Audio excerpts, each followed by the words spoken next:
Well, howdy there, Internet people. It's Dana again, and today you're at Research Road. This is a weekly series where we go through science and tech news with a bit of dry humor. Then we answer some questions from y'all. Today is the 26th of November, 2024, and on this date in 1922, archaeologist Howard Carter entered the interior chamber of Tutankhamun's tomb. So, starting off with tech news, Google conducted a survey and found 93% of Gen Z knowledge workers aged 22 to 27 used at least 2 AI tools per week. Knowledge workers are people who make their living primarily based on thinking, like analysts, engineers, and so on. The real takeaway is that Gen Z has adopted it, which means it'll probably be around a while. A British official is warning Putin plans to use AI-enhanced cyber attacks to hit the UK. Some have suggested his warning was a little over the top. And now on to space. NASA's Curiosity rover rolled over a rock on Mars. No big deal, it does that all the time, but this rock broke open revealing elemental sulfur. Elemental sulfur is commonly called brimstone. Sulfur is a key ingredient in creating life because it helps make amino acids, which in turn are building blocks for proteins. NASA has basically taken the stance of, hey, we found something that shouldn't be here. Now we have to explain it. A delivery of food and other supplies via a Russian spacecraft arrived at the Russian module of the International Space Station. When the hatch was opened, a bad smell was detected. Fearing contamination, the cosmonauts quickly closed the hatch and initiated protocols to protect the station. NASA confirmed the developments, saying, Space station air scrubbers and contaminant sensors monitored the station's atmosphere following the observation, and on Sunday, flight controllers determined air quality inside the space station was at normal levels. There are no concerns for the crew, and as of Sunday afternoon, the crew is working to open the hatch between Poisk and Progress, while all other space station operations are proceeding as planned. Now it's time to talk about the developing climate crisis. A new study suggests the Atlantic meridional overturning circulation will weaken by about a third if the climate warms 2 degrees above pre-industrial levels. This circulation pattern being weakened by that much will disrupt the climate, weather, ecosystems, and food production worldwide. COP29 was kind of a disaster. There is absolutely a leadership vacuum that has to be filled if we want to have any hope of mitigating the worst effects of climate change. Experts in the northeastern United States are begging for a change in water usage because of the drought. The Earth has tilted 31.5 inches, and it's apparently because of humans pumping groundwater.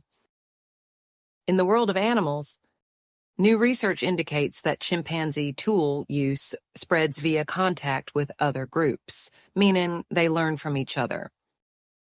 A small pack of gray wolves was spotted in California at Lassen Volcanic National Park. They are the first gray wolves known to be there in about a century. In health news, there was a voluntary recall of raw milk in California after the California Department of Health detected avian flu in a retail sample. The state is stressing that no illnesses have been reported and pasteurized milk is safe to drink. The U.S. also had its first case of H5N1 in a child. That was also in California. The source of infection is unknown at this time. 3 dairies in Idaho have been quarantined over avian flu. Now let's dig up the past a little. Researchers in Arizona have uncovered a cannon reportedly linked to the Vasquez de Coronado expedition. The expedition took place around 1539 to 1542 and was looking for the 7 cities of gold.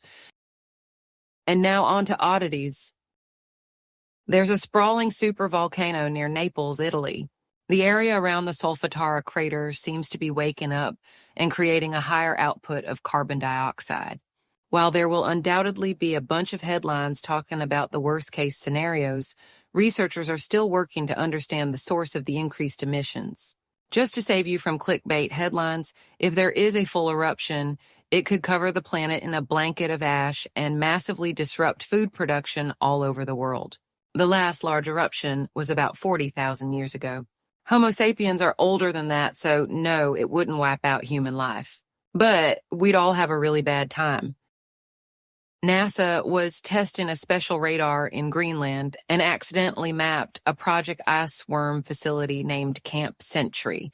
Camp Century was a secret Cold War installation carved into the ice back in 1959. It was closed in the late 60s. The facility was powered by a nuclear reactor, and there is hazardous waste still at the site. And now, we're going to answer some of your questions. Dana, I'm curious what uncommon dating red flag you have. Uncommon? Seeing a person who has severe inconsistency in their thoughts is a big red flag for me. Complaining about gas prices is okay. Buying a giant new truck is not really okay because of climate concerns, but it isn't a red flag by itself, especially where I live. Buying a giant new truck and complaining about gas prices is a red flag. People who move to the country are great. People who leave the country to be in a city are great. People who move to the country and then complain about not having anything to do, red flag. If you don't understand cause and effect, it's a bad sign. I just watched a video of a congressional hearing allegedly from November 13th. Framing of the video makes it sound like non-confirming confirmation of extraterrestrials visiting Earth. Is the video legit? Is the video saying what I think it is saying? There was a hearing about UAPs on November 13th. Every time they have one of these hearings, there are a lot of claims made. So far, they really haven't gone anywhere. I'll put the link to the whole hearing down below if you want to watch it. I definitely fall into the I want to believe category, but I've been mostly unconvinced by the evidence that can be reviewed. Would Dana or someone else be willing to interview researchers? I disagree that researchers are bad at explaining things. To me, the problem is that no one asks. Media does not cover us. We don't generate clicks. Our communication network typically ends with a publication in the annals of obscurity. We're working on something that might allow interviews, and talking to researchers would be near the top of my list. Have you thought of adding a psychology section? If so, what are cringe attacks and how do I stop them? I hate those. You're sitting there minding your own business and then out of nowhere you're cringing about that thing you did in the 7th grade. According to mental health experts, cringe attacks are most commonly suffered by people who are perfectionists or people pleasers. They say you're not supposed to push them away, but focus on them for a moment and acknowledge that you're human and it's okay to mess up. Apparently, pushing it away just makes it come back later. That looks like all the questions for this week. This week's quote is attributed to Neil deGrasse Tyson, who was once asked about the possibility of aliens trying to contact us before humanity developed the radio. For all we know, the aliens have already done this and unwittingly concluded that there was no intelligent life on Earth. They would now be looking elsewhere. A more humbling possibility would be if aliens had become aware of the technologically proficient species that now inhabits Earth, yet they had drawn the same conclusion. So that's all the data we have to date. Hope you enjoyed it and hope to see you again soon.